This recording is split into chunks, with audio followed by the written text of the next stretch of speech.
Hello everyone, good morning. আমি বিনা, আমি ত্রিপুরা থেকে বলছি। তোমরা কে কোন জায়গা থেকে আজকের এই ভিডিওটি দেখছো অবশ্যই কিন্তু ভিডিওতে কমেন্ট করে জানাবে তোমরা সবাই কেমন আছো। আজ হচ্ছে রবিবার, ছুটির দিনের একটা ব্লগ তোমাদের সাথে শেয়ার করছি। আশা করছি তোমাদের ভিডিওটি খুব ভালো লাগবে। ছুটির দিন মানেই একটু দেরি করে ঘুম থেকে ওঠা, মজা করা, ভালো ভালো খাবার খাওয়া, ঘোরাফেরা করা। পুরো সপ্তাহ জুড়ে তো এই একটি দিনের জন্যই কিন্তু অপেক্ষা করে থাকা যে কখন রবিবারটা আসবে, তাই নাকি?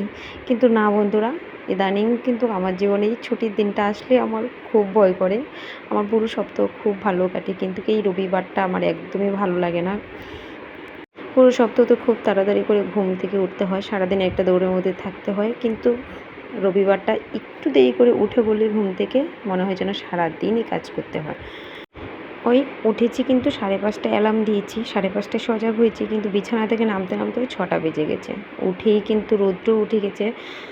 তো মানে এত তাড়াহুড়ো করে কাজ শুরু করেছি, মনে হচ্ছে যেন আজ সারাদিন কিন্তু কাজই করে যেতে হবে।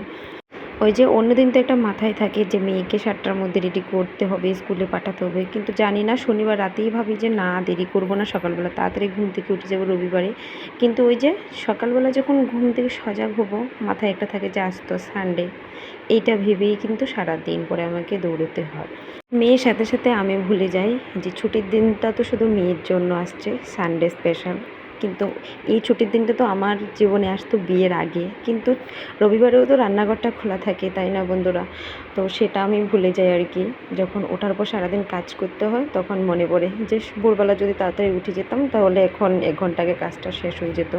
6টার সময় উঠেই কিন্তু আর 1 সেকেন্ডও মানে দেরি করিনি, সঙ্গে সঙ্গেই কিন্তু কাজে লেগে পড়েছি।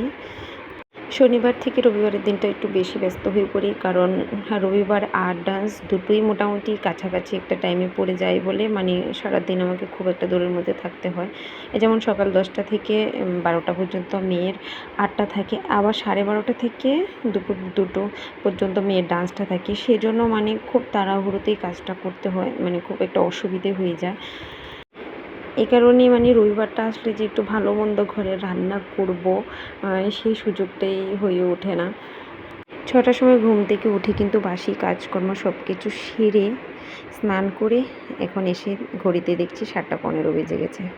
এখন মানে কী যে করব, কি তাড়াহুড়ো করে পুজো দিতে হবে। আমার ওই একটাই কাজ, মানে পুজো দিতে লেট হয় বলে, লেট মানে আমি পুজোটা তাড়াতাড়ি দিতে পারি না। ইচ্ছেও হয় মানে ঠাকুরের কাছে যখন আসি একটু ঠান্ডা মাথায় একটু বসে ধীরে সুস্থে একটু পুজোটা দিস, যার কারণে মানে আমার এখানে অনেকটা সময় চলে যায়।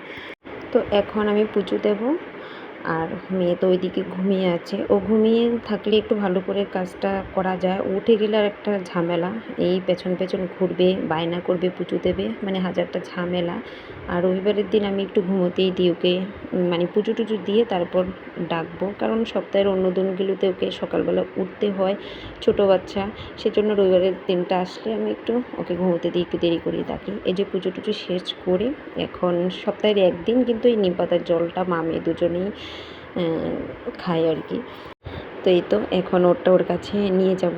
যদিও সৃজা কিন্তু প্রথম প্রথম নিম পাতার জলটা খেতে চাইত না, যখন সে স্বাভাবিক ছোটো বাচ্চা প্রথম প্রথম কোনো জিনিসই খেতে, কিন্তু এখন আজ 2 বছর ধরে ওর খেতে খেতে একটা অভ্যেস হয়ে গেছে। এখন আর সেরকমভাবে মানে কোনো রিয়াকশান করে না। এই পুরো গ্লাস জলটা কিন্তু খেয়ে নিয়েছে, খেয়ে ও ড্র করতে বসেছে, যেহেতু আবার ওকে ড্রতে নিয়ে যাব।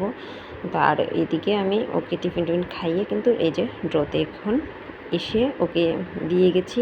আর ততক্ষণ আমার একটু রান্না বাকি ছিল, আর সেটাও করে এই যে বললাম আবার তাড়াহুড়ো করে কিন্তু আমি ওকে ডান্সে নিয়ে গেছি। তো আমার আজকের এই ছুটির দিনের ভিডিওটি তোমাদের কেমন লেগেছে অবশ্যই কমেন্ট করে জানাবে। ভালো থাকবে, সুস্থ থাকবে।